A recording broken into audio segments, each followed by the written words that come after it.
Hi, I'm Mark Edward Lewis, and welcome to Cinema Sound. This is the recording volume, and I'm here in the sovereign state of Texas in Hamill Brothers Studios.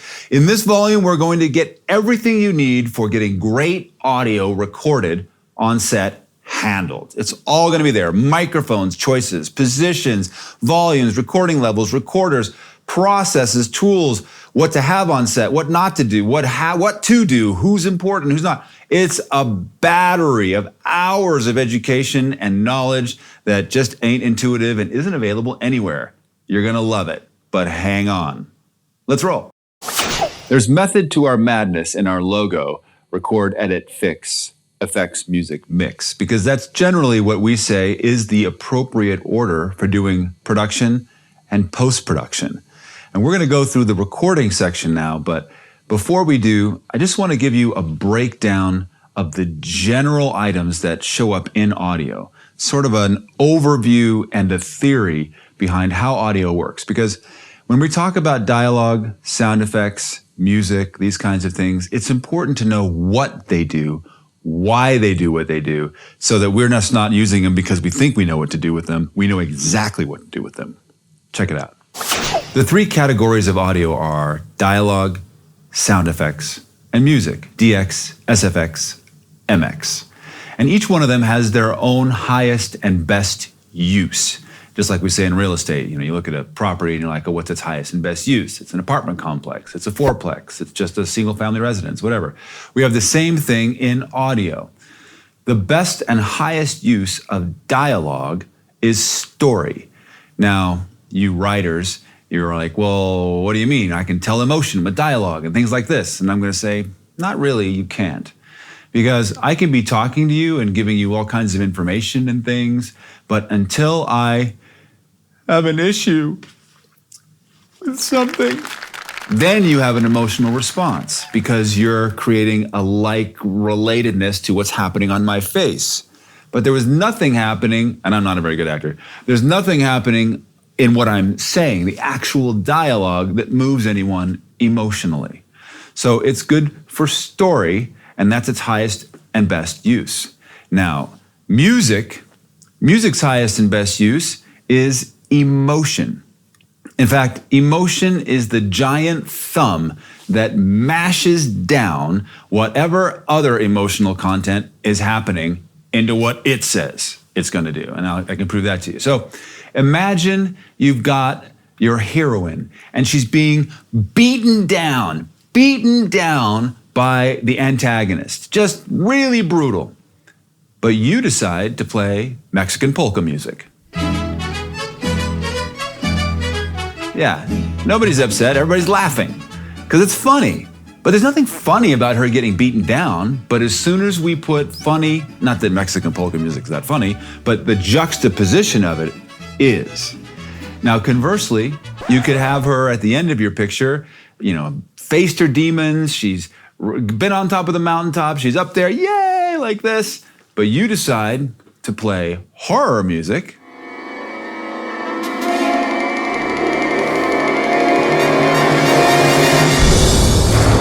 Everybody's scared, nobody's excited, right? You're waiting for the pterodactyl to come down and get her like this, expecting that to happen. It's the giant thumb, and you gotta be careful. In the music section, the music volume, we're gonna talk all about how to know what it is to get the right music and know how to choose it and get it in there and all that stuff. But for now, just know that music is the giant thumb that mashes every other emotional intent into what it says it should be. What's sound effects' highest and best use?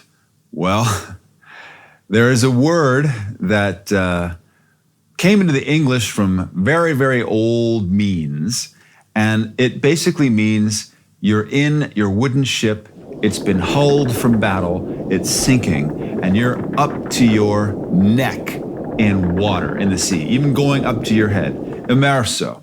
And in English, we call it immersion.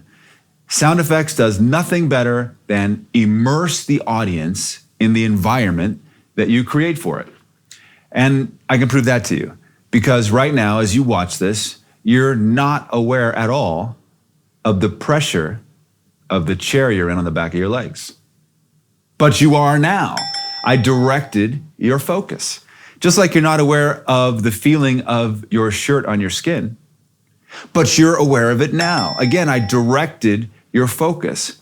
And that's what filmmakers do best, direct focus. Scientists say that your brain receives about 7,000 impulses a second and can focus on any 4. 7,000 a second and focus on any 4. Therefore, your brain, what it does most of your life is tune stuff out, including the immersion that you're in right now, just like the pressure on your legs, the shirt on your skin. There's more immersion going on around you all the time. Just take a second while we're sitting here together and take note of the immersion that you hear even right now. Lights, cars, people, animals. Some of you are actually aware that you're alive and you're breathing, yes, and your heartbeat. And doctors tell us that we can't hear our heartbeats, but that's just complete hogwash. Of course you can. In fact, how many gallons of fluid have been pumped through your skull while you've been watching Cinema Sound? A lot. That's not silent. That makes a lot of noise.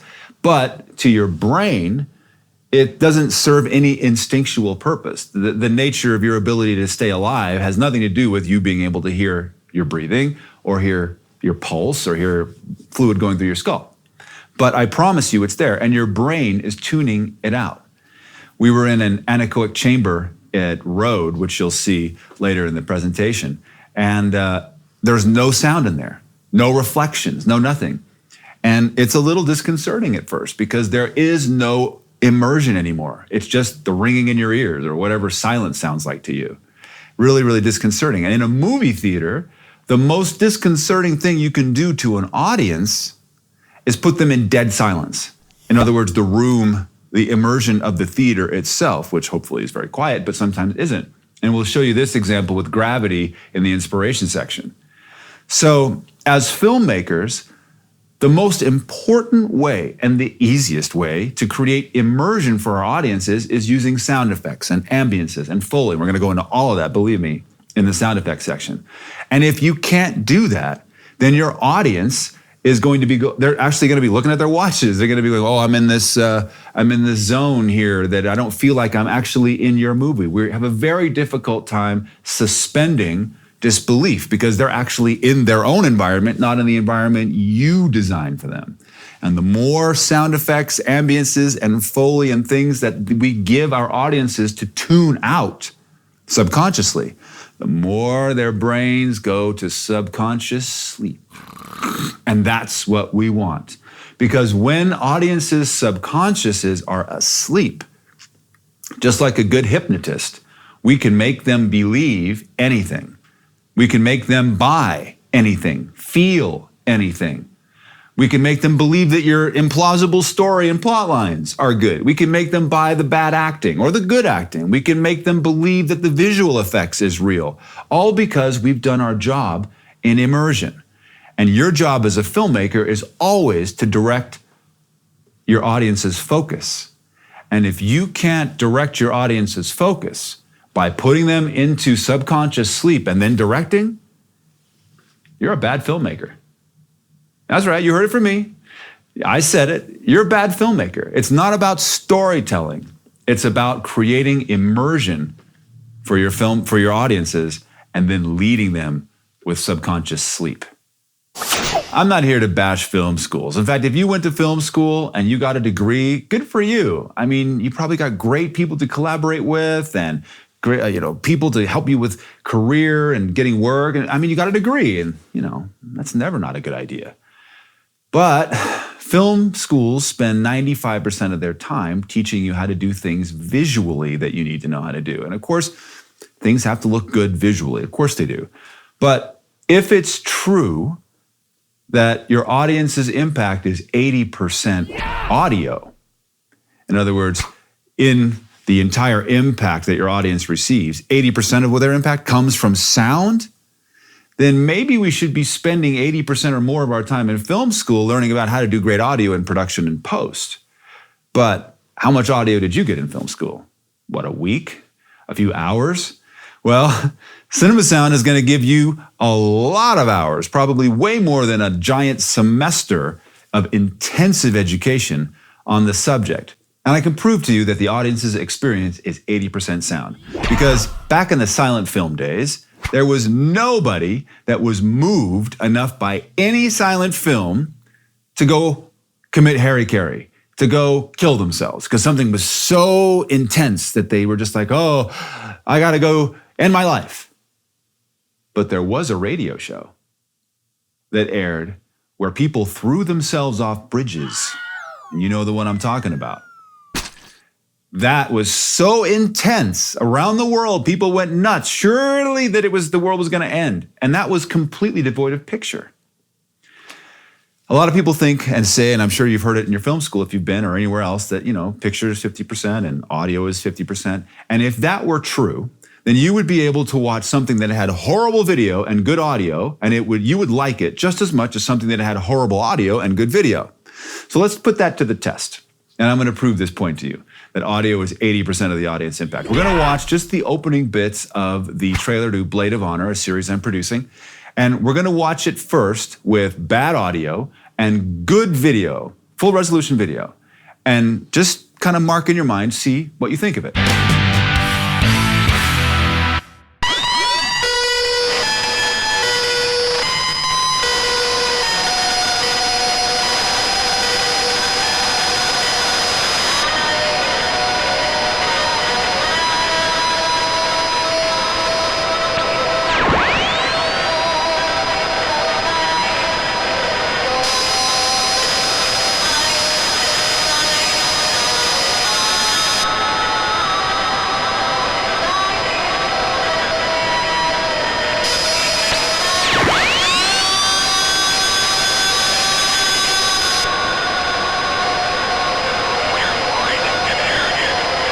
Yeah, thank God that's over, right? Okay, now log that in your mind. Now we're gonna watch it again, same thing, with horrible video, like really messed up, and the perfect pristine audio. See what you think.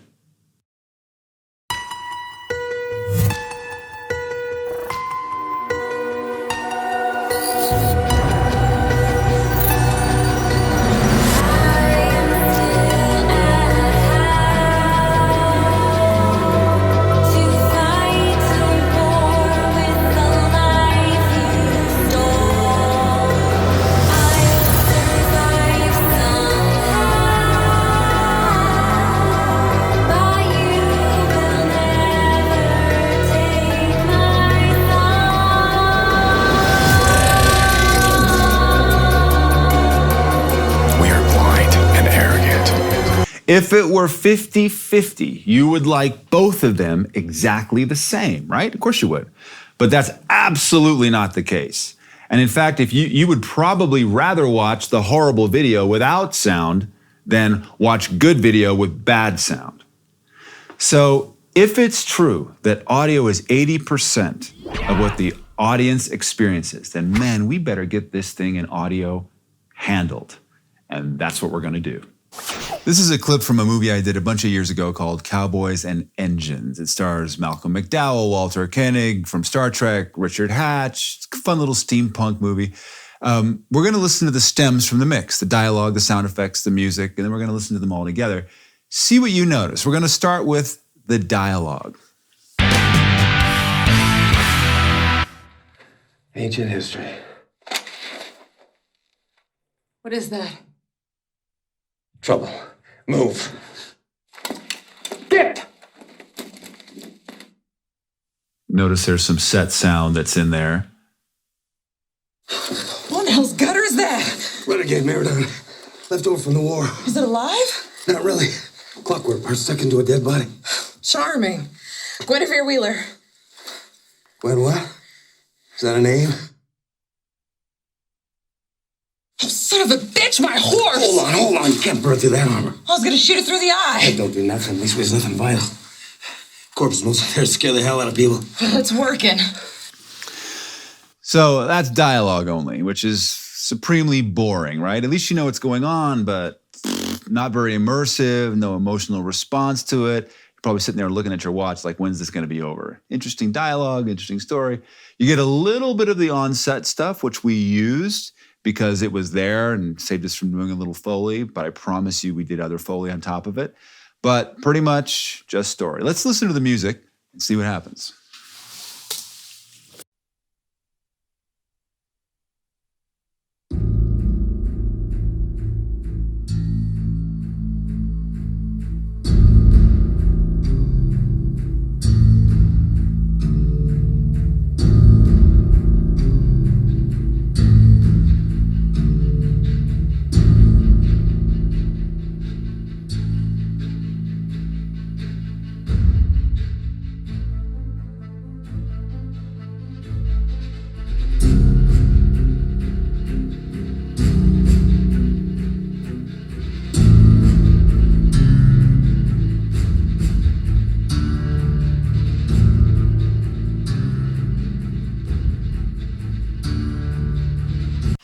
So that's a lot cooler. That's a lot nicer. You've got a lot of emotional impact. Now, if you hadn't seen this before, you kind of wouldn't know what was going on. You'd get the idea, generally speaking, but you wouldn't know who the bad guys were, although the ugly guy's probably the bad guy.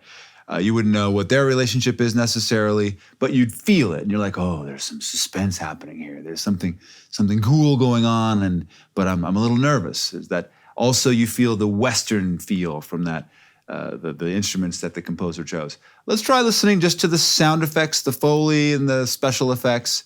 Let's see what happens with that.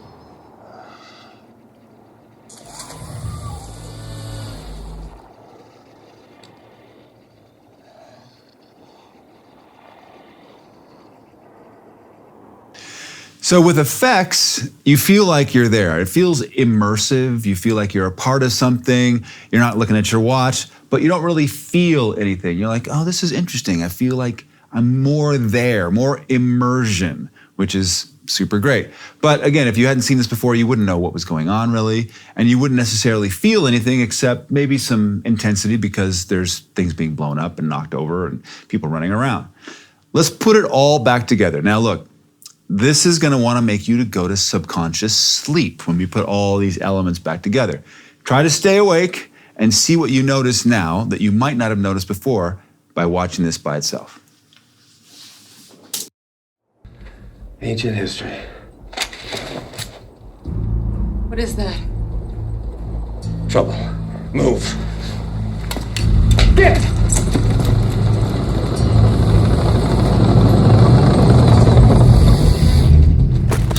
What the hell's gutter is that? Renegade Marathon. Left over from the war. Is it alive? Not really. Clockwork part stuck into a dead body. Charming. Guinevere Wheeler.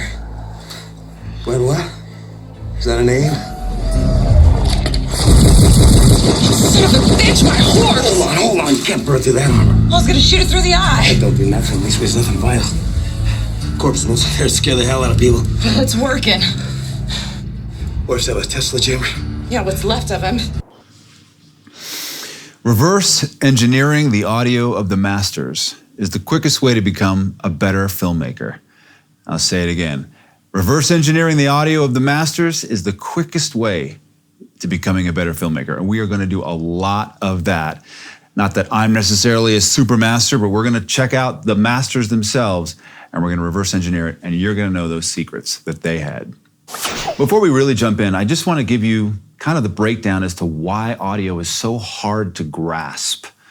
You know, there's millions of videos on YouTube and all around the internet about how to do cinematography, directing, acting, editing, visual effects, lighting, all of it. And that's so awesome. But there's very little good stuff online about audio at all. And we'll talk about kind of some main reasons why that is in a bit, but it's also because audio isn't a primary sense. You know, when you were an infant, if you couldn't distinguish the difference between the approaching wall and the open door with your eyesight, you'd run into the wall and hurt yourself. And eventually, hopefully after the first try, you'd go, well, when that wall is coming this way in this eye and this way in this eye, and I have a parallax, it's approaching me and I should move my body and not hit that thing again.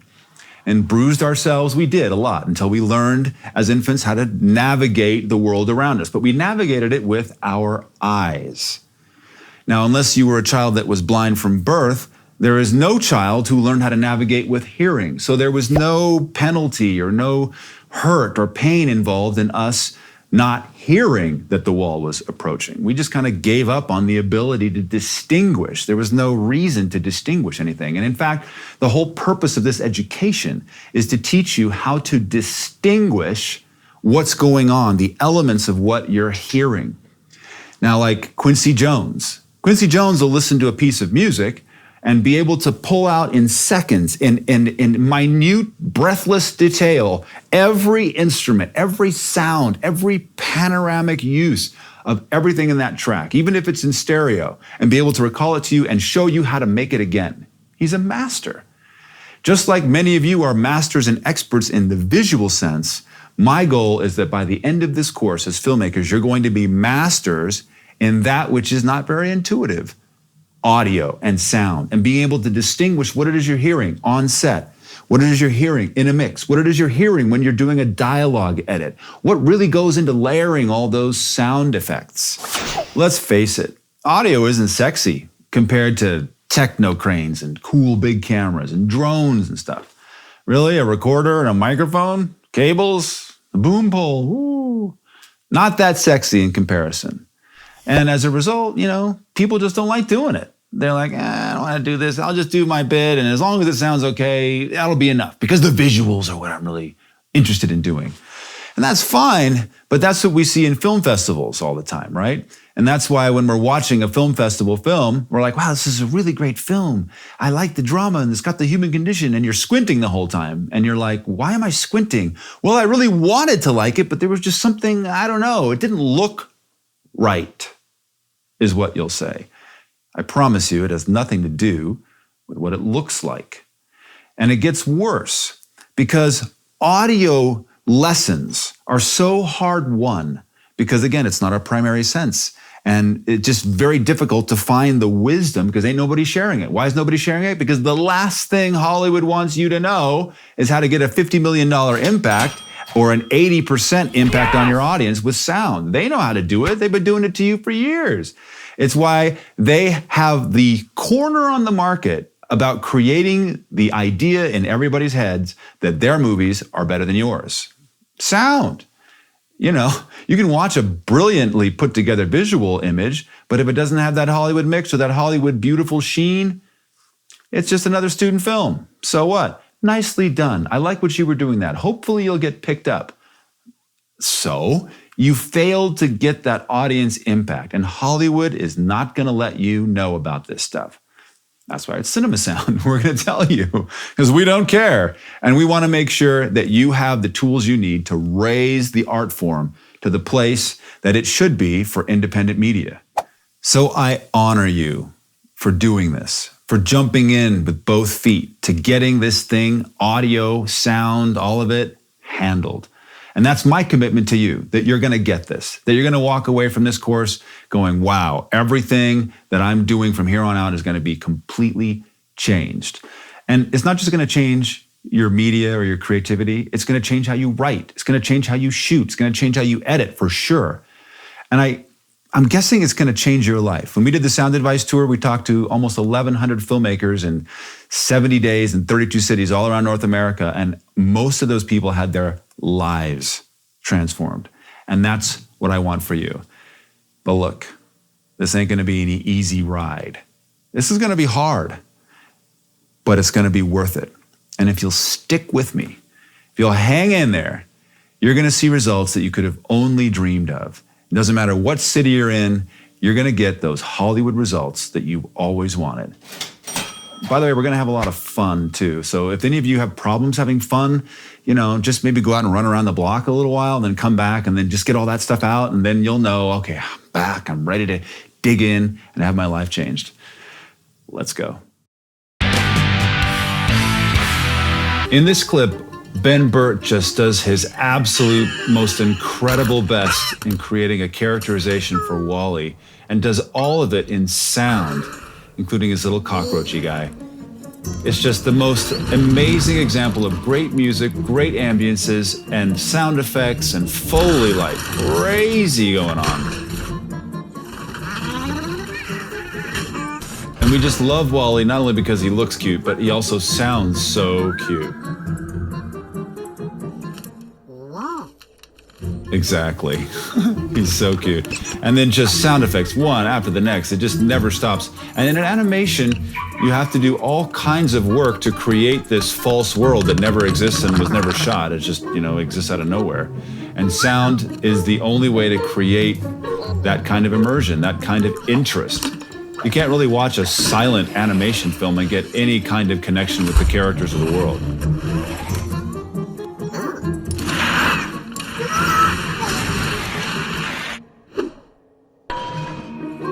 And here's music all on its own, which will show you why that's important later in the education.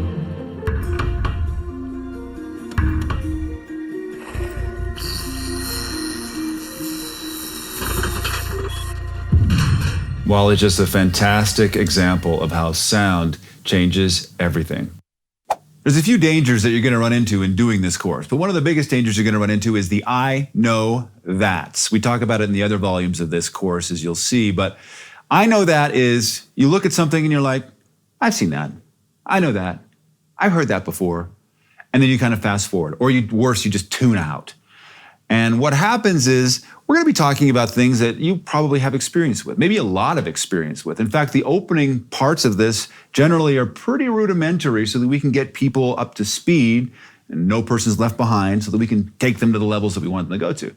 But there might be something in there for you that if you just tune out, I know that, you'll miss.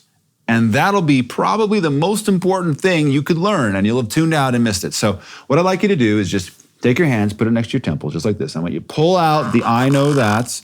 I want you to set it to the side. Be careful of, whoever's next to you or whatever, or anything's next to you. Stick it there on the floor. And when you're done with the course, you can pick it up and put it back in if you want. Otherwise, the maid knows how to take care of the I know that's. Now, there's three kinds of mixers that I'm going to be talking about in this course. One is like a mixing board, just like this Roland M480. Anything that has little faders on it, even if it's a digital looking version of it, I'd call it a mixer, or mixing console, mixing board, digital mixing board. The other mixer is the recording mixer, or the sound recordist. I hate sound recordists. They're always doing everything wrong. And you're going to find out about that later. But the third one we're talking about is the re-recording mixer, or the person who takes all of the bits from your sound effects, ambiances, dialogue, music, puts it into a session and makes that nice Hollywood magic, making it all sound good, and then creates your deliverables. That's the re-recording mixer. But all three of those I'll be calling mixer, so don't be confused. An EQ is different than a fader. Duh, Mark. No duh. A fader, what it does is push the whole frequency spectrum louder or softer on a particular channel. Little slider looking thing. An EQ does the same thing, but only in a specific frequency band. And most EQs have multiple bands so that you can push up or down a specific frequency. There's a thing called a parametric EQ, and that allows you to have each band a different width that you can choose. So you can have a big wide width as you go up, a narrow band as you go down. There's also a thing called a graphic EQ. And you've seen these various versions of them in car stereos and boom boxes where they're little sliders denoting, high, mid, low frequencies, treble, bass, whatever. There's one that we're going to show you called a 31 band EQ that gives you really specific control over every third octave of every sound in human hearing, which we'll talk about later. But very useful, incredibly useful tool for mixing and a whole bunch of other stuff. Timecode is a unit of measurement for various kinds of standards throughout the world to measure time. In North America, we use 29.97 frames per second for color television at standard definition. High definition, we use 23.976 frames per second. I know, really nice round numbers, right? Ask me or IM me privately about why all this is. Film itself, when we used to shuttle film through, shutters, that's 24 frames a second. If you're in the European Union or in Australia or one of these places, then your television is 25 frames per second. And then if you want to do overcrank, then you go way out into 60 frames, 120 frames, 320 frames, whatever that is. So timecode keeps track of everything. And sometimes you'll see the timecode on the slate there so everybody can see it on camera and things like this. We also use it in post, of course, so that everybody has the same reference in time as everybody did in production. Hertz has nothing to do with the rental car company, everything to do with cycles per second. So this is about 1 hertz, 1 cycle per second. And in audio, we use this into hundreds, thousands, tens of thousands of hertz cycles per second out here in the airwaves. Pan, nothing to do with the Disney character at all, or anything that you use in your kitchen. Has to do with where we put sound out here in left and right speakers, or in surround all the way back or up, as you'll see in a bit. So if I say I'm panning something somewhere, it doesn't mean that, if you're from England, doesn't mean that I hate it. It just means that I'm putting it somewhere in a panoramic spectrum. Now, look, I grew up in Los Angeles in a place called Orange County, and we kind of speak differently there, or at least we did back in the 70s and 80s when I grew up. Now, if you've seen Bill and Ted's Excellent Adventure, the way Bill and Ted talk, that's kind of how I grew up. It was kind of like that, most egregious, let's mow some grinds, most heinous, all that stuff. I've gotten rid of most of it, but the thing I haven't gotten rid of is dope. And it doesn't mean drugs or anything like this, it just means it's totally awesome, so don't be confused. When is the best time to start post-production? Yeah, pre-production. That's when the best time to start is. Because if you don't, you run aground on all kinds of things, like maybe you wished you knew that you were going to ADR the whole film and you could have chosen different microphones to use on set or different processes to use. Or you knew that the visual effects shots were going to be in a specific way and you wished you could have shot them differently. But if we don't do post-production and pre-production, what we fall aground on almost all the time is false economy. False economy is pretty much the death of most productions and certainly post-production. So check this out.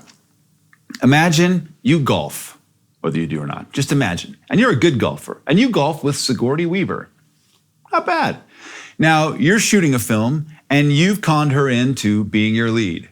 Not bad. And she's willing to do it for $10,000 a day, which I don't know what her real rate is, but I promise you it's at least that much. So real good for you. You've got a 20-day shoot. You're going to spend $200,000, not counting SAG fees, but let's call it a nice round figure, $200,000 for Sigourney Weaver to be in your film. Now, you also need somebody to record audio. Now, you could call one of my buddies at $750 a day with a $250 a day kit fee for $1,000 a day and get great audio. But you're like, I don't want to spend $1,000 a day. That'd be $20,000. Nah, I don't want to do that. Because you know that your aunt's dog's cousin's boyfriend has an iPhone and he has a special microphone that goes on it and he's got a little recorder on it. And he's only $50 a day with no kit fee. So you record with your buddies, cousins, whatever, 20 days. You think you get good audio? No way. It's horse crap. And that means you're in ADR for all of her dialogue and all the dialogue of everybody else. Well, that's not bad, right? Except, do you think Sigourney Weaver's contract, even though she's your golfing buddy, do you think that it included a bunch of days in ADR? Well, how many days? Well, figure 5 days to do a feature-length amount of ADR, doing ADR the way the Hollywood way does it. Not the way I do it, and I'll show you, but the way Hollywood does it, yeah, 5 days. You're into it for another $50,000. No, it's not under contract. And you got to spend $2,000 a day for the ADR engineer and the ADR studio. How have you done financially? Yeah, poorly. False economy, right? trying to save more money now only to spend more of it later. I'll give you another great example. When I was a kid, we used to use things called cassettes. I know, what the heck are those? They're little analog tape things. If you're older, you remember them. If you're younger, just go with me on this. They used to cost between, I don't know, $1.50 and like $8, depending on how good they were. And you can remember the top level cassette, right? They were the metal bias. And imagine if you'd spent $50,000 on recording your record, right? And now you put it all on credit cards, you were maxed out, and you needed to send your cassette to an A&R rep so that they could give you a record contract. But you're like, you know what? I'm kind of out of money. I'm just going to go use one of the normal bias cassettes, not even the Chrome, the normal bias cassettes for $2. And you record your demo on that and you mail it to the A&R rep. What do you think the A&R rep does with normal bias cassettes, which he gets all day? What's the first thing you think he does? Yeah, he throws them in the round file. That's exactly right. Because if you did a normal bias cassette with your recording, that means you are either committing false economy or you're a bozo. So what you have done is saved $6, because the metal bias cassette's about $8, to waste $50,000. Now look, I know I'm getting kind of strong about this, and you'll kind of get used to it as you go through this. I kind of get strong about a few things, so just relax. It's nothing personal. You're committing false economy somewhere in your life, even right now. And while I've been talking about this, you've been remembering, oh yeah, there's that thing. And before we get to the next volume, I want to make sure you review what that false economy thing is and find a way to fix it, because it will bite you. Automatic dialogue replacement basically means you didn't get good audio on set, or you had planned to not get good audio on set, and you're bringing the actor back into the studio to re-perform their performance of dialogue in a nice, isolated, quiet environment on a nice microphone. Now, if you had recorded on the set with lavaliers, and there was any point at which you wanted to use some of that set dialogue, it's extremely important that when you do ADR, you also use lavalier microphones. It's a common mistake to get a really nice, expensive microphone and do ADR on that. But the problem is trying to get ADR to sound like the on-set experience, very, and I'm just going to say impossible to do, unless you use the same kind of microphone that was used on set. If you chose to use a boom microphone or a shotgun microphone in your mix, that's what you want to record on for the ADR portion. Now, how many of you know that 100% or 99.98% of Hollywood feature films are all ADR'd? Every line. Every line is. Why would they do that? Why wouldn't they, with all the money they have, why wouldn't they just try to keep the on-set recording stuff? Control. It's much easier in post to just spend the money, have the actor come back and show up and redo the lines all on a super nice microphone in an isolated, controlled environment. And then in post, they have maximum control to do whatever they want. But here's the problem with ADR, and this is my biggest problem with it. I love having control. I mean, I'm a control freak. I'm a total white knuckler. But the most important thing in any film scene is the performance of the actors. And if you lose that performance because you had to go to ADR and the actor couldn't quite recreate it 6 months later, by the time you got there, you've lost everything. So ADR, unless you know what you're doing, could actually ruin your performance, or you're going to end up spending so much time trying to recreate it that you might as well have just spent that time cleaning up your on-set audio. So be very, very careful. We're going to show you how to do ADR that's 10 times faster than what Hollywood does, and we're going to show you when to do ADR so that you don't have this problem. Decibel is a standard unit of measurement for voltage or sound pressure levels. It's a few other things too, but for audio, those are the two that matter the most. And we find out what those ratings are either on LED meters or VU meters or on sound pressure level meters. So how many of you have seen one of these before? Yeah, these little spring-loaded old things that we used to call them VU meters. And they were great. They showed you the average of what a voltage is, or how loud something is in decibels. Notice I said average, because it's just a spring-loaded needle. It can't go bang on a really high peak or something like this. It's just gonna go, I'm gonna try to get there and do my thing.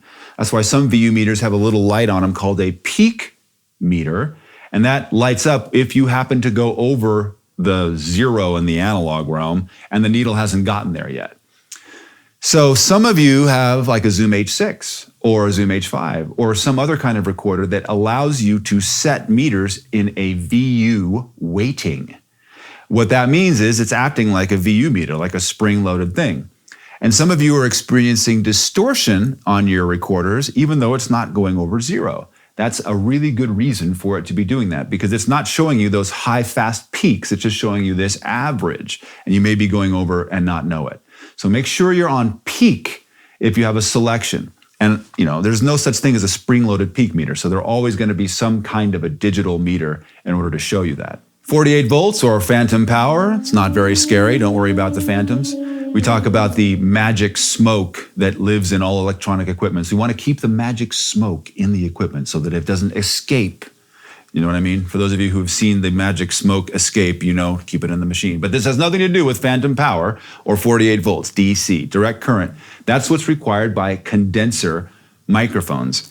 And they require this little power thing. So if you have a recorder and you see plus 48 or, phantom or some other thing like that, if you have a condenser and you can't get sound out of it, there's a good reason for that. You need to engage that power or you won't get anything. A condenser microphone is a beautiful, high sensitivity, really wonderful frequency response microphone that is highly sensitive to being dinged and bumped, and certainly, please God, don't drop it.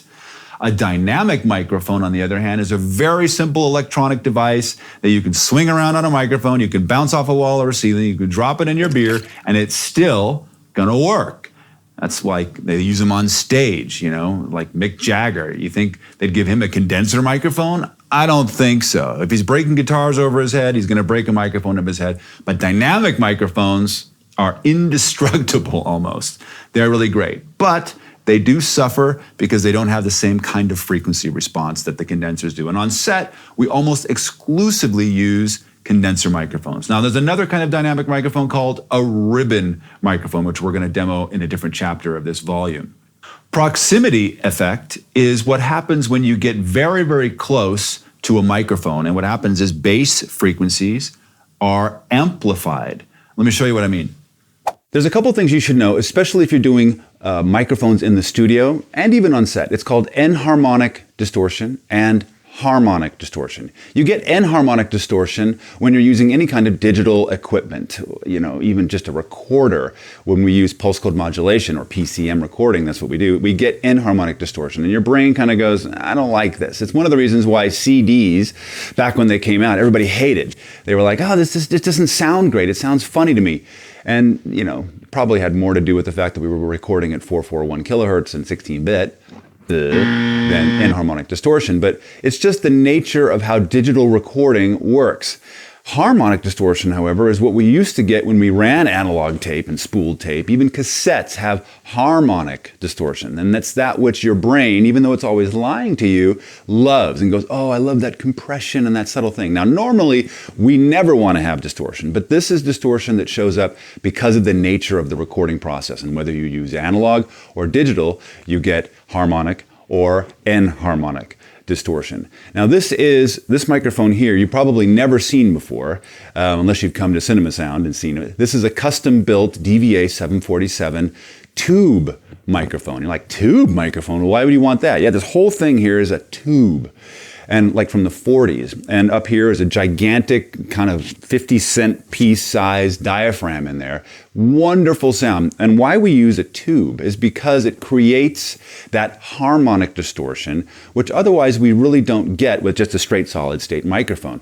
So we get that beautiful harmonic distortion from this tube, and then all the beautiful solid state stuff goes down the wire to a ballast that upreses the voltage for the tube, and we get this really lovely thing. Now this microphone right now is set to cardioid polar pattern, and right now it is a condenser. That means it requires power. In fact, the tube requires about 10,000 volts.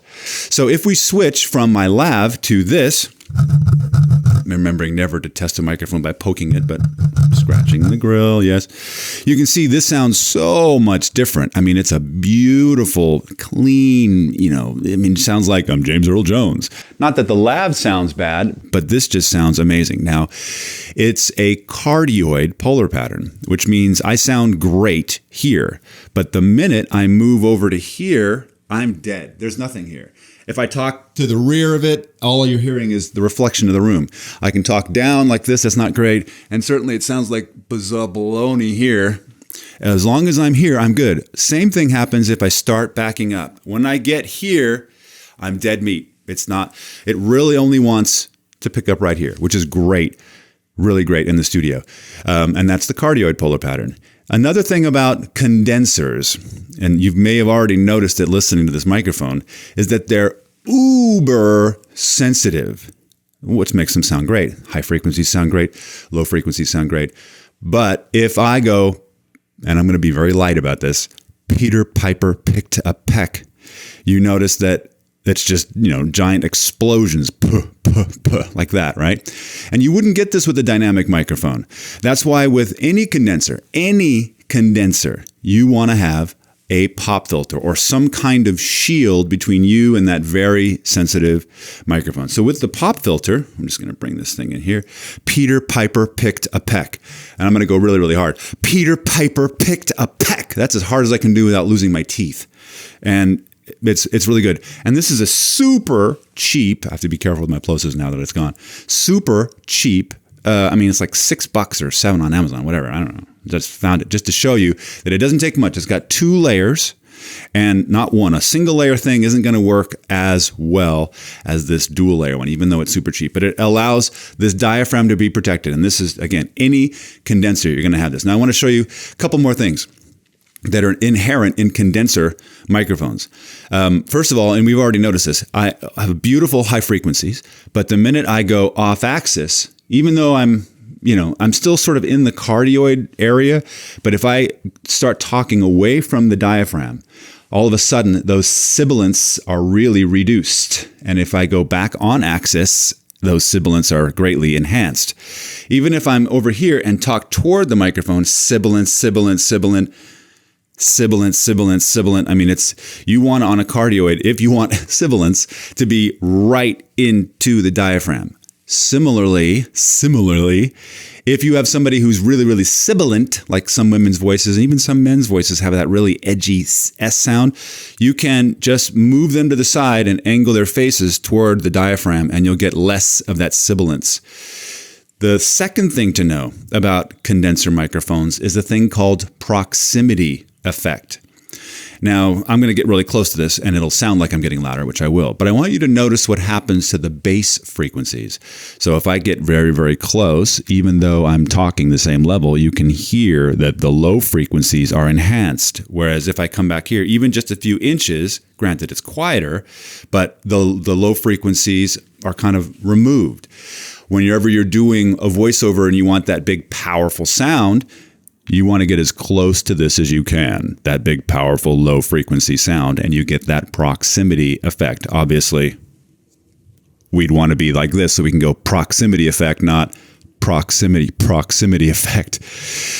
Interestingly enough, and we're going to discover this with the omnidirectional polar pattern and omnidirectional microphones, this doesn't happen. So anyway, keep this in mind, proximity effect, sibilance for on-axis, and harmonic and inharmonic distortion. Now, there's really no such thing as a boom mic. You may hear me say it throughout this education, but there ain't no such thing. There's a shotgun mic, there's a supercardioid, a hypercardioid microphone, one of those long-looking things with the little slits in it, But there's no such thing as a boom mic. There's a microphone that goes on a boom pole, but that's usually some kind of a hypercardioid, supercardioid, or a shotgun is the overall saying for that. So don't be confused if I say boom mic. That's not some extra special kind of mic that goes on a boom pole. It's just a saying, a colloquialism, so don't be confused. You may hear me speak about signal to noise ratio, which is a really weird scientific term. All it means is that it's the signal, and by signal I mean like the dialogue, somebody speaking that's being recorded, versus the noise, the ambient noise of both the room or the exterior that your microphone is recording in, and the natural mechanical noise of the microphone, the cable, and the recorder. All of that stuff is the noise, and this dialogue would be the signal. We want to get the dialogue as loud as possible, far away from the noise as we possibly can, without clipping or going over zero. Signal to noise ratio. What we have here is just a simple bit of dialogue. Better is that? Renegade Maridon. Left over from the war. Is it alive? Better is that? And it's just going to loop back and forth. And on another track, I've just got straight noise. We're going to go over here to our mixer, and we're going to open up an oscilloscope. And what an oscilloscope does is show us waveform both left and right. Better is that? Renegade Maridon. Left over from the war. Is it alive? Better is that? Renegade Maridon. And there's the loop. So here's dialogue, lots of heavy breathing, etc., and then it loops. So what we're going to do is check out the difference between what this sounds like generally dry, and then we're going to add some noise to it and see if you notice any difference. And then let's turn it up kind of loud. Let's get a -12. Better is that? Renegade Maridon. Left over from the war. Is it alive? Better is that? Renegade. Obviously, this is a major issue to deal with here if you had this kind of noise, and probably nothing would save you if it was that loud. But a signal to noise ratio means how loud is your actual true signal, in this case the dialogue, versus the noise. Now, your noise can be anything from the microphone noise, the mechanical noise, system noise, preamp noise, digital noise, all kinds of noise. We want to keep that noise level as low as possible. And even if I turn off this noise track, Better is that? Renegade Maridon. Left over from the war. there's still plenty of noise in this track. This is just them rustling around, but if you listen carefully, Better is that? Renegade Maridon. Left over from the war. Is it alive? Better is that? there's stuff in there in the background. But obviously, if we're having other noise in there, it makes it Better is worse. that? Renegade Maridon. Left over from the war. Is it alive? Better is that? Renegade Maridon. Left over from the war. Even this is really not acceptable. Better is that? Renegade Maridon. Left over from the war. Is it alive? Better is that?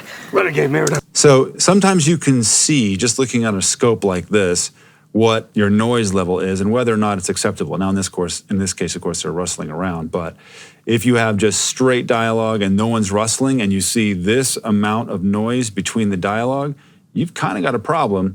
And it'll be time for you to go look at the fix section to figure out how to fix it. Phase or out of phase has nothing to do with Star Trek weaponry, okay? This is not a Type 3 phaser. It's not like phase means if you have one waveform that starts up like this from one microphone and goes down, and another microphone that also the waveform goes up and then down, they are said to be in phase. If you have one of those microphones that the thing starts down and goes up and they do this, that means that they are out of phase. And we'll talk about phase cancellation later, where that actually means that if you sum those two together, you actually get a null volume, but we'll talk about that in a bit. This is a frequency analyzer. You can see down here, this is 16 hertz, which is like almost farting noises. And then up here, you've got like 16 to 20 hertz, 20,000 hertz, which is certainly as high as any of us are going to be able to hear. And I've got a little instrument here, a little synthesizer. And you can see how it's reacting to the various notes. So this is middle C. That's middle C, and you can see the fundamental frequency is here, around 250-ish hertz. Up here are the overtones, things that basically contour the sound and make it what your brain thinks is a distinctive sound from any other sound. Now what I'm going to do is play an octave below this. And you can see now the fundamental frequency is at 125 hertz, exactly half of the 250. And if I do another octave down, and another octave down, now I'm going to run out of keys. This is the lowest key on the keyboard.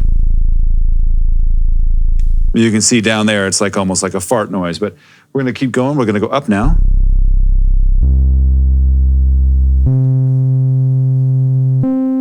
Back to 250.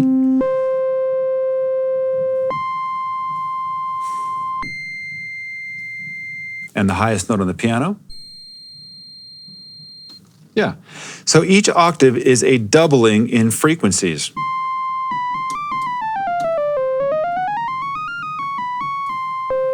It's almost like watching somebody play the piano. Just looking at frequencies.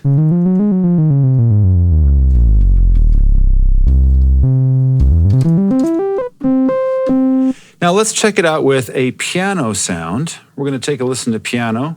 I'm going to open up. I'm in Logic, by the way. This is Logic Pro from Apple. I'm just going to load a simple classical piano. you're going to notice something pretty different. There's that 250, 25, right? Let me change my octaves here. There's middle C. Way down there. But look at how many more overtones the piano has.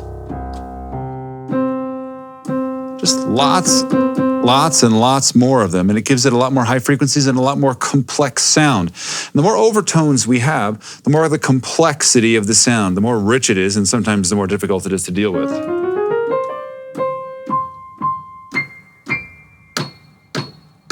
I mean, there's even noise down here in the low end because of the hammer mechanism on the piano, kind of that funkiness. Now, of course, you're hearing my actual hand hit this plastic key on a controller, but in the real world, you would hear a little funkiness from a piano. It's a very complicated instrument. Now, let's take a look at something else.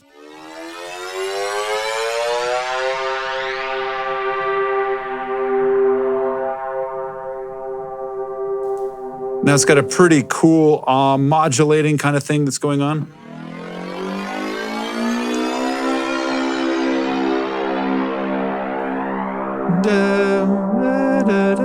You can hear those extra notes that are in there, and you can see them in the analyzer.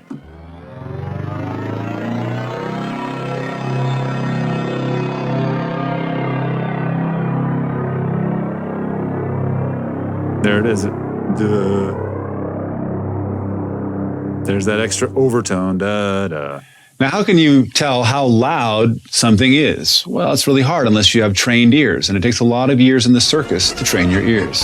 Otherwise, you need a decibel meter. Decibel meters, you can get them anywhere, like Radio Shack, whatever. I mean, the value of a decibel meter is not in how it reads, it's in the microphone, just like the apps on your phone. Look, an app is just testing data and voltage, no problem. But don't expect to get a good reading of decibels from the microphone on your iPhone, even the microphone on the headphone thing. Then the app's going to return a great result. So in the world of knowing how loud something is, get yourself a software piece for your phone or a decibel meter. Get used to what certain loudnesses sound like. Now in headphones, a little different. You can't just point a decibel meter at a headphone and expect to get a good result, because it doesn't take into account bone conduction, which is a lot of the sound delivery that happens. So, whatever it sounds like out here, if it's 85 decibels out here and you kind of get an idea what that sounds like, when you put headphones on, it should feel like 85 decibels if it were out here. That's give and take, but that's the basics around how you know how loud something is and how to get good at knowing how loud it is. So what is sound? Well, sound is just high and low pressure waves in air beating tens of thousands of times a second. Just like in water, if you drop a pebble in water, you see the waves up and down, high and low pressure. It's the same thing in air. It's just you can't really see it because you don't really see air unless you live in Los Angeles. Then you see a lot of air. Since I grew up there, I really don't trust air that I can't see anyway. But generally, you can't see air, and that's a good thing. And now would be a really good time to talk about hearing loss. There are three ways you can get it. One, disease, obviously, or blows to the head. So if you're really bad at fighting, don't get into a bar fight. Or if you're really good, chances are you don't have a problem with this. But if you take a good knock to the head, it can jostle the hearing mechanism and you can have permanent hearing loss. And of course, disease and certain antibiotics can cause permanent, extremely damaging hearing. So we want to be careful about those. The second way to get it is transients, really loud, sharp sounds that come out of nowhere in quiet environments. So if you and I were in the same room together and I pulled out a .45 and I fired it, both of us would experience extreme hearing loss in the high frequencies. Well, why is this so? Well, let's look at how the ear works. The first thing to notice is on the outside of the ear, you've got these little things here, this stuff right here. Well, this is actually the device, depending on your religion, that God or whatever evolved that has us know where sound is coming from in the panoramic 3D spectrum. So Van Gogh, when he had his ear cut off, did he go deaf, as many suppose? Not at all. He just lost the ability to know where sound was coming from directionally on that side. And as we'll learn as we move through the course, the brain is the perfect pattern recognition system, and it only needs a few bits of information to create a whole pattern. And my guess, just my opinion, is that with the use of his one good ear and a monodirectional other ear, within a few weeks or maybe months, he was able to regain most of his ability to know where sounds were coming from, which is pretty cool. Cool to have a brain like that. Then, once it goes through this outer membrane and it gets into your middle ear, depending on your waxy buildup, the sound hits your ear balls, and then it rotates that, and then the smallest bones in your body that goes to this little snail-like looking thing called the cochlea. Inside the cochlea are microscopic little hairs. Each hair corresponds to a particular frequency in the frequency spectra. The high frequency hairs, which are the shorter ones, are at the front of the cochlea, and at the back are the long-haired ones. And those are for low frequency. So when a gunshot or something else, like even clapping your hands together or two by fours together in a small or into a soft environment, what happens is that sound impacts really hard that system and can even fracture those little bones and then rips those hairs out of the cochlea. And because the high frequency hairs are at the front, that's why we typically lose our high frequencies in our hearing before we lose the low frequency ones. Once you've lost one of those hairs, they don't grow back, they're permanently gone, and you've permanently lost the capacity for hearing that frequency ever again. Now, there are medical procedures where you can bore through your bones or whatever and install a different kind of sensor and get to the aural nerve and all those kinds of things, and that's fine. But there's still, at least in 2016, there is no actual way to rebuild and recreate the hearing mechanism once it's been permanently damaged, which is why I say your hearing is your most important sense, because there's no such thing as LASIK for your hearing. There just isn't. You can't get that surgery or whatever and make it work. You can regain some of it, but nowhere near what we'll need to make great mixes and great audio for our productions. The third way to get hearing loss is exposure. In my experience, you can be okay without hearing loss at 80 decibels for 8 hours, 90 decibels for 2 hours, 100 decibels for a half an hour, 110 decibels for about 7.25 minutes, 7.5 minutes. And if you're listening to things at 120 decibels, you're just damaging your hearing, period. You shouldn't ever be at that level. The threshold of pain, they say, is around 125 to 128. That means when you're just like, oh, my hearing, it just hurts. And you're actually feeling physical pain. And we never, ever want to be anywhere near that. So some of you are already realizing what kind of a curve mathematically this is, and it would be logarithmic, yes, or exponential, geometric. Just depends on whatever your religion is. Now, if you look here, you can see that at 150 decibels, we can see here, that's actually the point at which your earballs perforate from your skull, and that's incredibly painful and certainly to be avoided. And we can see here how a tornado is something we don't really want to be involved with. And that's probably why when Dorothy landed in Kansas, she was profoundly deaf. Now, here's something I did on my own. This is the readout from an app I have on my iPhone. I know not very accurate, but I didn't want to, be using a decibel meter while I was driving, although I guess I was using an iPhone while driving, so that's not good. But this is the interior volume, dB/SPL, sound pressure level, of the cabin of my Mazda 3 when it's on pavement. Notice that it's, roughly 79 decibels. Now, notice it when it's on cement. Notice it's quite a bit louder, 5 decibels louder. Now, this is a flight that I took from Oregon, the state of Oregon, to California, and I was near the rear of the plane. Notice that volume on an average, almost 90 decibels. Now, if you're like, okay, I'm going to fly to Australia, as we have here on Cinema Sound, to get some of this great footage for you in education, and you got a 14-hour flight. What's the most important thing you should have on your person during that flight in order to keep hearing damage from happening? Yeah, earplugs. Always carry earplugs with you. Always, always carry earplugs. Always. Because there ain't no LASIK for your hearing. Back in the old days, we used to record on tape. These little machines called Nagras, whatever you want to call them. And they would spool little pieces of tape across record heads and on the tape with little oxide layers, and magnetically the record head would exchange or change the placement of those oxide particles to represent the voltage that was coming in from the microphone. And then when we'd play it back, there was a play head and it would read it and then send the voltage that was stored in the oxide particles magnetically on the tape back to a speaker, blah, blah, blah. It was actually pretty good. You know, you had a lot of noise and a lot of other things, not the best frequency response, but depending on how fast you shuttled that tape across those heads, you could get a pretty good sound. Certainly a nice warm sound for you audiophile folks.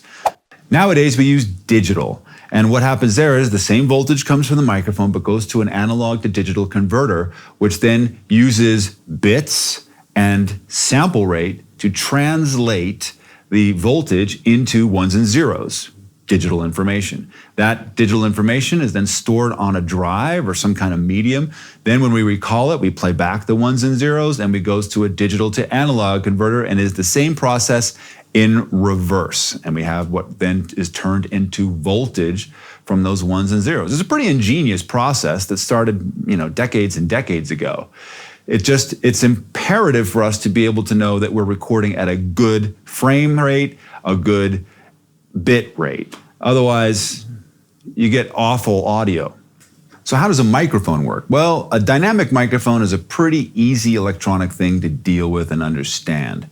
So you got the sound pressure that's coming in from the outside. It goes by the little grill. That's the thing that everybody spits on. And then it goes to the diaphragm. And the diaphragm's extremely flexible and very happy to move back and forth with whatever sound pressure is coming to and fro. Then those little copper things basically represent what we would call the back plate. Inside, as that diaphragm moves, those copper rods move and create a magnetic charge on the magnet, and that voltage that is ensuing comes out down the cable, and you've got voltage coming out of the magnet from the microphone. Now a speaker, you can see the voltage coming in from the amplifier. It engages power to the magnet, and inside the magnet are these little coil-looking things again. As the magnetic charge raises and lowers, that pushes the little copper things up and back, and those copper things happen to be connected to the speaker cone itself. And as they move from that magnetic push and pull, the speaker actually moves and creates higher and lower sound pressure levels in the air. Now, some of you are noticing something very interesting about microphones and speakers, and that's that they're exactly the same, except reverse voltage direction, at least for dynamic microphones. And in fact, you can use a microphone as a speaker and a speaker as a microphone if you're careful. There was a session I did years ago where I had a choir of people and I didn't actually have enough headphones for one girl, and I took a microphone and I ran it into the system and sent a signal to it, and this poor girl had to do a 3-hour session with this thing in her ear, but it worked and it was able to make up for the fact that I was missing a headphone. Now look, if you're gonna put a signal into a microphone, don't send a speaker level amplified signal to it. You'll hear a little, and that'll be the end of your microphone. That'll be the diaphragm of the microphone splayed all across the inside of the grill of it. Send a headphone signal to it and be very, very careful. Microphones aren't all of that. They're not all that robust. Like I said, dynamics are indestructible from the outside, but from the inside, you can easily destroy them. So have fun with that. Now, you can also yell into a big speaker, make sure it's off. And I mean, you're gonna have to yell like Godzilla to get those giant speaker things to move and get a voltage out, and you can use it as a microphone. But it's much easier to yell into a headphone because it's a much smaller speaker and much easier to move. And, have fun. It's going to sound like crap, but you can do it. And kids, definitely do this at home. How does an analog to digital converter work? Well, we don't need to get into the math of it and all that nonsense. Just need to know the basics of it.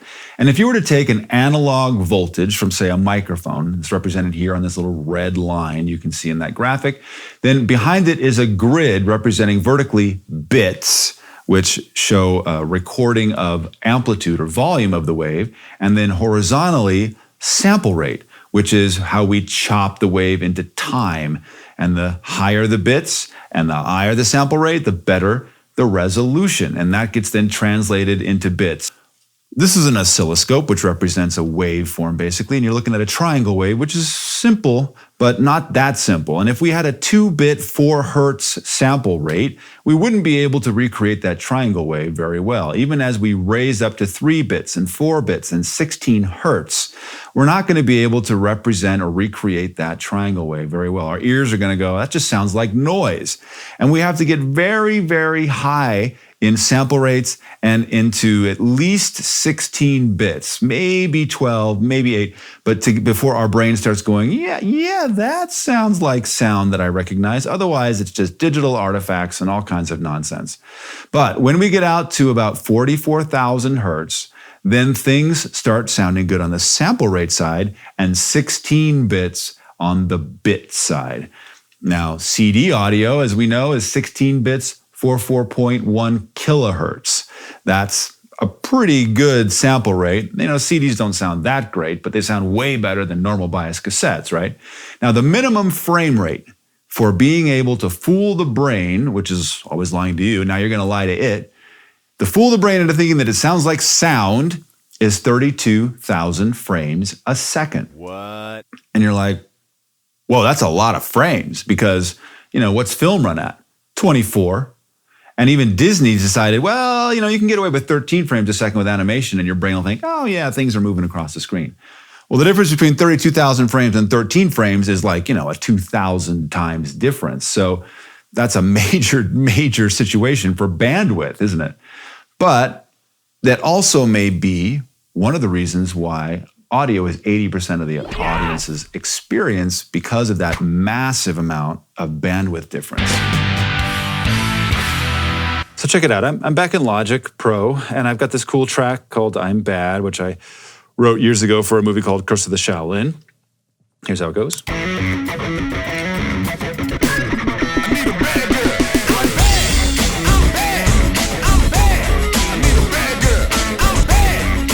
Pretty simple math.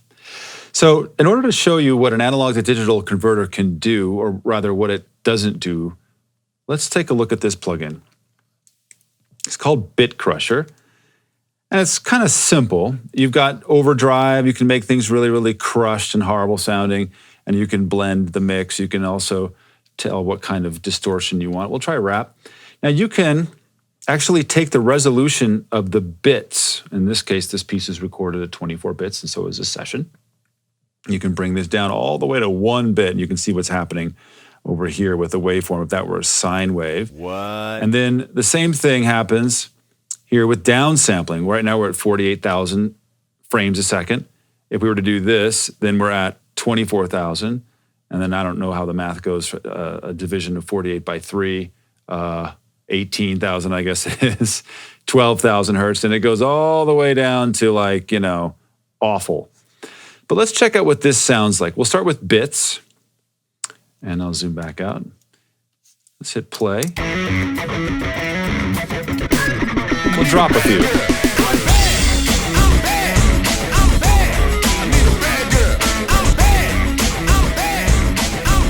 Now 16 bits is roughly, well, it's exactly where your CD is. So it's really hard to tell a difference between 24 bits and 16 bits, but check it out.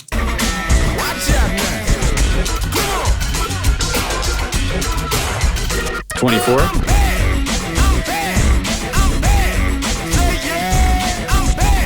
And in headphones, it's super difficult unless you've got like crazy great audiophile situation. But we'll keep going. 16-bit.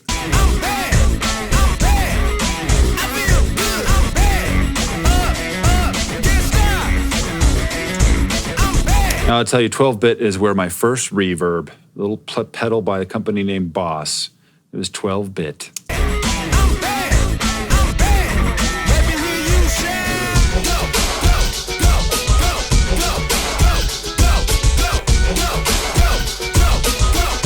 Now, 8-bit is the very first sampler that I ever owned, the Ensoniq Mirage. Now, you ought to be able to hear a significant difference between 8 bits and 24. I'll go back and forth.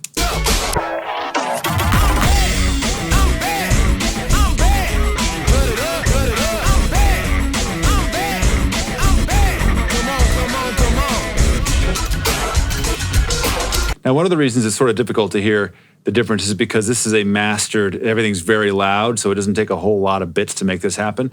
But once we start getting below 8 bits, you're going to start hearing some pretty significant differences.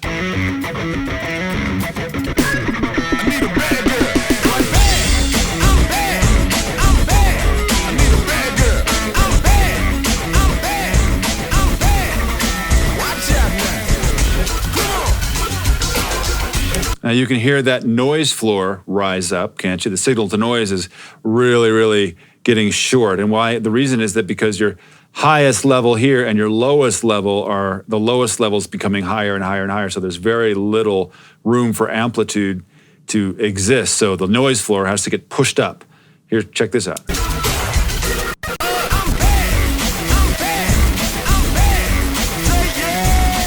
And at 3 bits, you just have very little capability to distinguish. You can see what the waveform sort of would look like in a triangle wave with 16 or 8 bits doing the work of what needs to be millions.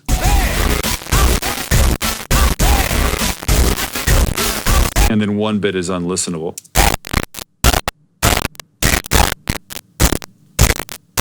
You know, 1 bit is basically saying, is it on or is it off? Is it loud at maximum volume or is it complete silence?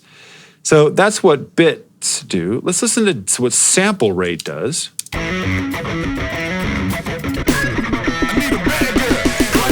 So this is 48,000 hertz, 48,000 frames a second.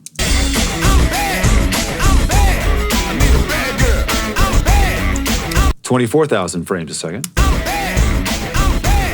You're going to immediately hear the difference. Now, the minimum requirement that you need to make music in digital, so your brain believes it's the real thing, is 32,000. So we're right away below that level. So I'll go back and forth between these two. Watch out, man.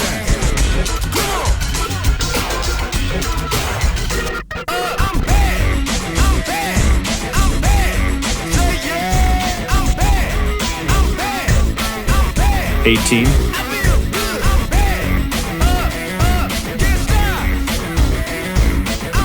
12.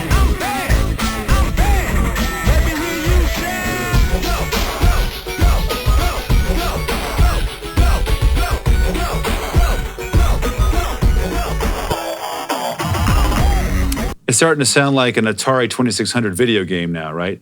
I mean, we're down into the 4 digits worth, whatever, 48,000 divided by 12. Yeah, about 4,000 cycles a second instead of 48,000.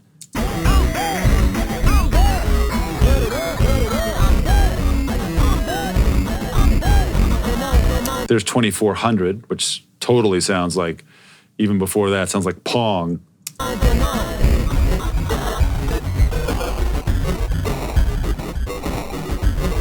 Now it's starting to sound like an effect you'd see from Daft Punk and Tron Legacy. Let's go all the way to 40.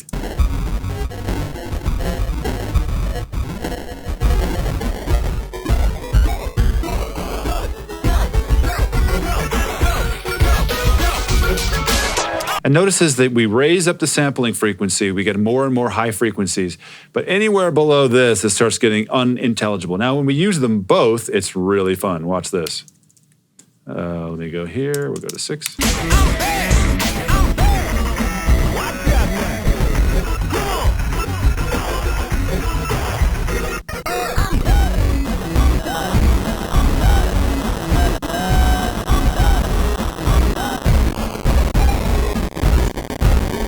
And all we're doing here is downsampling the distortion of the bits, right? That's why it's really called Bit Crusher. And if we run this down to 100 hertz and 1 bit,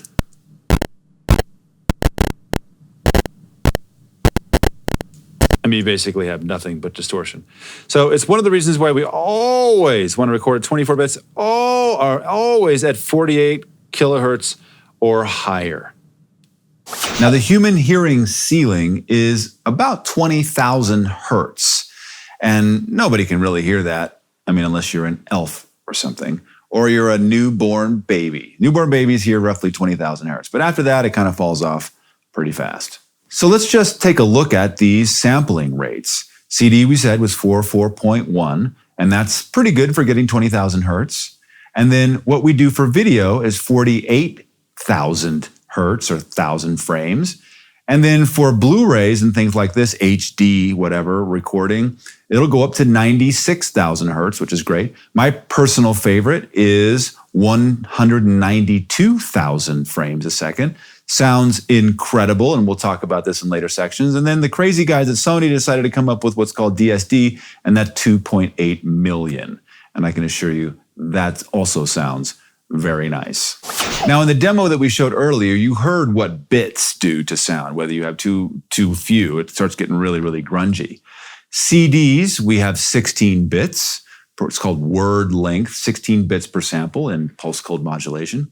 And it's okay, 16 bits is fine, it's not very good. And then we have 24 bits for HD recording. And if you have the choice, always choose 24 bits. And there's a really, really good reason for this. Check this out. Because if you look at 8 bits, that gives you 256 options for where the volume could be. Now, 16 bits can give you 65,536, and that's also really nice, but nowhere near as good as 24 bits at 16 million plus. All right. So for a little bit more data, you get a geometrically higher amount of possibilities and resolution. So no more 16-bit recording for any of you. You want to do 24-bit recording. And we want to record in lossless formats like WAV or AIFF, Sound Designer 2, if you're like me, or any of these others. One of the reasons we want to do that is because there's no compression. And compression is the killer of good mixing audio. Some of the lossy or compressed audio formats, of course, everybody's familiar with MP3, but there are these others as well we want to avoid recording in. And if you have a recorder that allows you to record in one of these lossy formats, just like Nancy Reagan, just say no. And you're like, well, why? I mean, it takes less data and all these other things. Well, let's take a look at the actual data, shall we? Because check it out. Stereo at 48 kilohertz, 24-bit, is around 144 kilobytes per second, or 8.64 megabytes per minute. Now, stereo MP3 is one at like 192 kilobaud, is about 24 kilobytes per second, or 1.44 megabytes per minute. And you're like, well, yeah, man, that's a huge difference. That's like 7.2 megabytes a minute I could save. Yes. So if you're doing ProRes, like all you are doing at HQ 1080p, look at the difference. If you have lossless audio, that's 384 megabytes per minute. Oh, but if it's lossy audio, you're only 376 megabytes per minute. It's not that big of a deal when you're doing video at ProRes. But here's the biggest deal. The biggest deal is in processing. Now, why do I like recording at 192 kilohertz? Well, not because it saves so much data, that's for doggone sure, nor does it save a lot of CPU power. But when it comes to editing, like if I add a reverb to a dialogue track that's recorded at 192 kilohertz, I mean, it's like you've died and gone to heaven. It's incredible. And the same thing when we record in lossless formats. If you take an MP3 file and run it through all kinds of processing and all kinds of crazy things like this, and then expect to spit out a nice file, it's not going to be sounding that great. You're going to have a large amount of degradation because processing requires really high order math, which I'm not going to get into. And if that audio has been compressed, the mathematics break down and it starts inventing where the sound should be, inventing what the sound should sound like, called dither, and all kinds of other inharmonic distortions. Sounds horrible, sounds grainy, it's very difficult to listen to over time, and ultimately you'll lose your audience. Let's take a look at the difference then, actual both audio and visual difference between saving at full resolution and saving with all kinds of different compressions. We're going to compare full resolution 24-bit 48K AIF with 128 kilobaud MP3. A lot of really great sounding MP3s happen at 128 kilobaud. I never save anything at 128, it's just never enough. But in this case, it's supposed to be, and indeed, it's not bad. This is a piece called Birthing the Spring from my record Journey of the Seasons. I'm just going to play this. This is the full unadulterated 48 kilohertz, 24-bit, unaffected anything. We'll just play a little bit so you get the idea.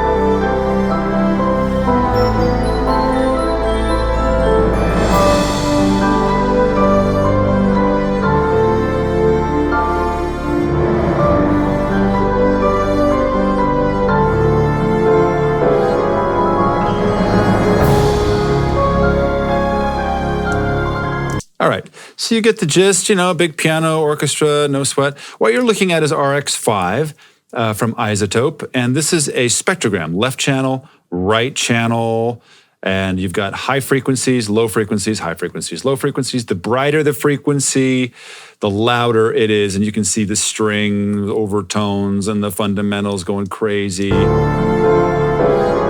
cymbal.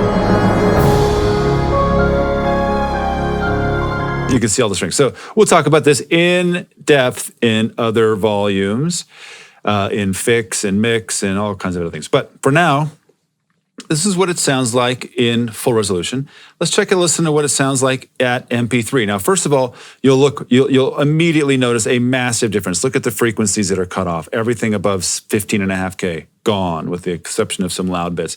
Look at all the bits that are in between, black, not there anymore. We'll go back to the original. Nice and full, all the way up to the highest frequencies, but an MP3, look at this. So here's a listen.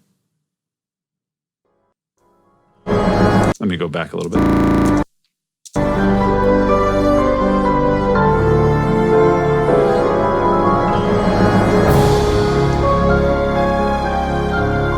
And to listen to it in full resolution.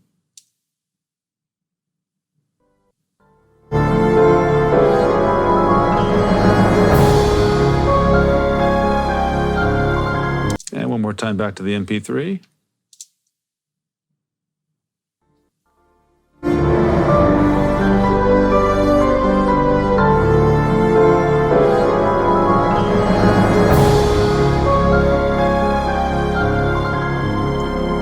You can really hear it in this section and, of course, here, where it just feels grainy and whole, kind of, well, when I say holy, I mean like lots of hootiness. It's really, really subtle, though. You can still enjoy this music at 128 kilobaud MP3. The issue really starts showing up when we have to process this audio with MP3, and that's why we never, ever record at MP3. We always record at full resolution. We're going to go back to the original, and what I've done is I've added a little bit of EQ, I've added some compression, I've added some limiting, and I've added some spatial widening. So things get really, really, seems like they're wider in stereo than they really are.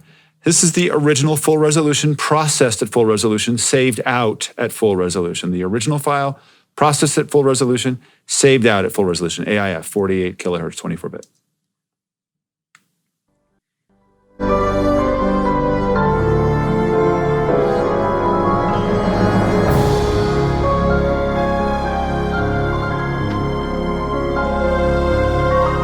Now you'll notice some of the interesting compression that's already happened in the due to the processing, but this is full resolution. You can hear the difference. Things are wider. There's a little bit less poignancy as to where instruments are. They just feel wider and a different frequency curve.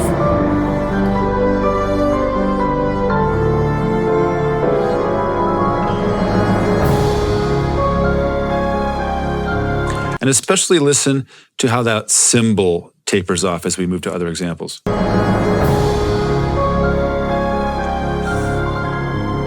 Okay, here now is a 128 kilobaud file processed at full resolution and saved at full resolution. So it was once 128 kilobaud. We brought it into Logic. We processed it at 4824 and we saved it at 4824. Now you can immediately look at the difference. The original file data we know isn't there. And look at what happens here. Let me go back here.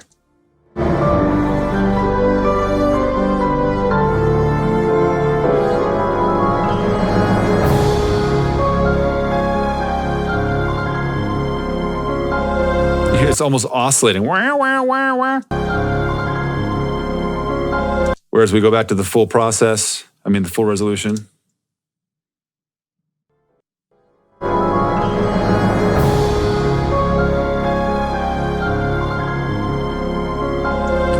All right, now we have that, and you can just see it visually, the difference. Now what we have here is a 128 kilobaud file processed at full resolution and saved back at 128 kilobaud as an MP3. Massive difference between this, even just visually, and this. But let's check out what it sounds like. We'll go back a bit here.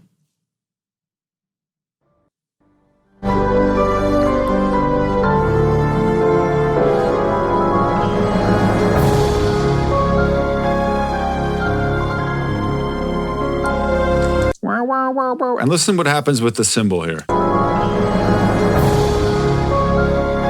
You can actually see it in the file, how it kind of, there's bumps and weird kinds of things that you can hear. It's almost like distortion or layering. And if this were a Photoshop file trying to get that gradient, this is exactly what's happening. You can see these lines show up. And it's the same digital issue in audio that we have in visual, same bits. It's just trying to compress, and what you get in that compression is that kind of dithering or even a moire pattern, and it'll show up throughout as it's trying to minimize bandwidth. But if we go back to the original, look at nothing. There's no bandwidth issues or moire patterns.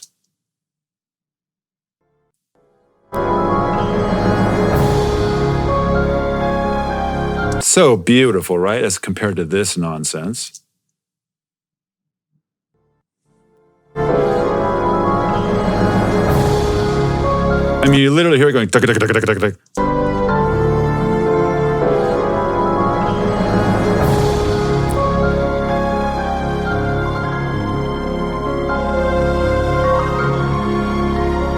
Sounds like you're listening to it through a box fan as opposed to this, our original.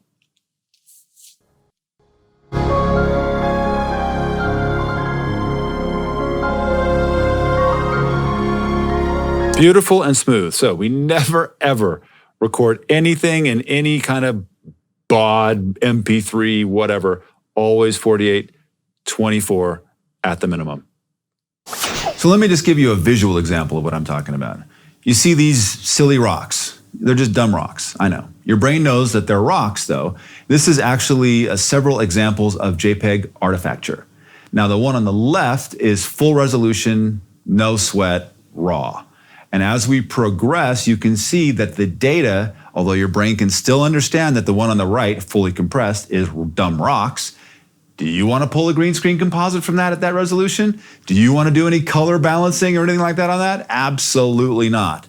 So any kind of processing you want to do, you're going to want to do at the highest resolution, the highest bandwidth picture.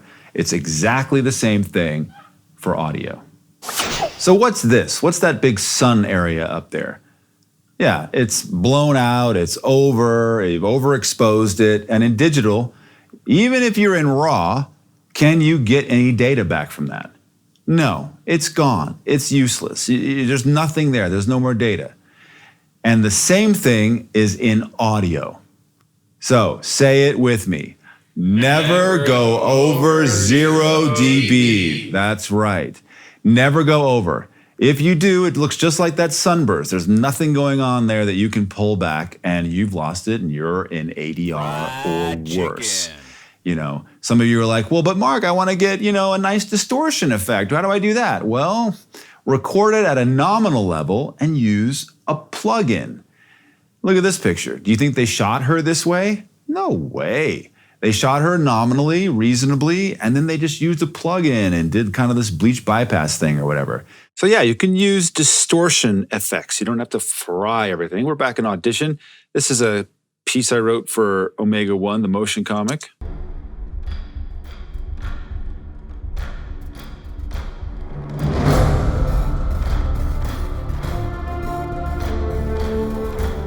Pretty simple stuff. And we can engage the distortion plugin under special distortion. And it's kind of unusual. It's an unusual plugin for distortion among digital audio workstations, but check out what you can do with it.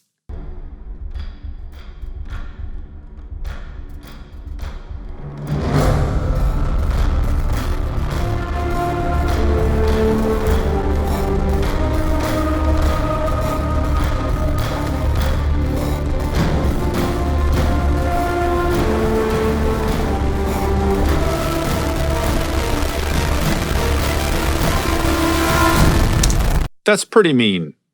Let's see what the plugins will let us do. How about tape drive?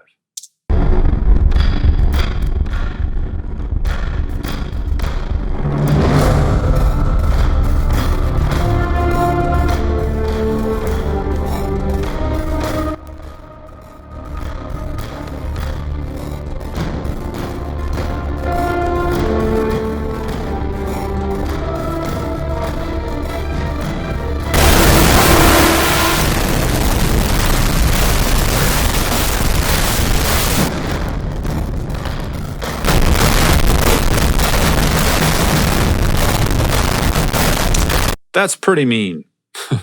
Real mean. And as you can see, you don't need to overdrive your actual files. Obviously, we were overdriving here like crazy. We can always turn it down. But you've got plenty of latitude in the wonderful world of distortion plugins here in Audition to hurt yourself if you want to, without going over zero on your actual recording. So this is just the beginning. We've done a little theory, we've done a little had fun with audio, and what follows is everything that you're gonna need to be able to get you that $50 million impact on your audience that you've been dreaming of. We're gonna cover everything: editing, mixing, fixing, music, sound effects, all of it is gonna blow your mind. We'll see you on set.